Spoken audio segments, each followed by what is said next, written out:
Hello friends, ఈరోజు మనము శుక్రవారము గోమాతని ఎలా క్లీన్ చేస్తున్నారో చూస్తామండి. ముగ్గులు వేసిన తర్వాత ఇక్కడ ఒక వ్యవసాయం చేసే వాళ్ళు ఉన్నారనమాట. వాళ్ళు ఆ గోవుని ఎంత ఇష్టంగా ప్రేమగా క్లీన్ చేస్తున్నారో చూడండి. ఎప్పుడు వారం వాళ్ళు శుక్రవారం పూట ఇలా చేస్తూ ఉంటారు, శుభ్రంగా పెట్టుకుంటారు గోమాతని. 3,000 కోట్ల దేవతలు గోవు యొక్క వెనక భాగంలో ఉంటారనేది మన పెద్దవాళ్ళ యొక్క మాట. కాబట్టి వాళ్ళు ఎంతో భక్తిగా మొక్కుతారన్నమాట. ఆ గోవు వాళ్ళని ఎంత ప్రేమగా ఉంటుంది చూడండి.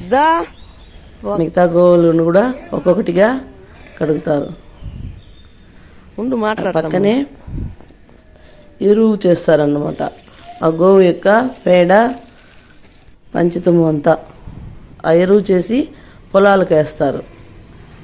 ఇప్పుడు ఇలాంటివన్నీ కనుమరుగైపోతున్నాయి.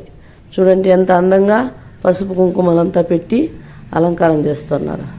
పూజలంతా చేస్తారు, ప్రసాదం అంతా పెట్టి. ఆవుకి పచ్చగడ్డి వేస్తారు. అది పచ్చగడ్డి తిని మనందరినీ పచ్చగా చూసుకుంటుందన్నమాట. ఆవులు ఉన్న చోట ఆరోగ్యం ఉంటుంది.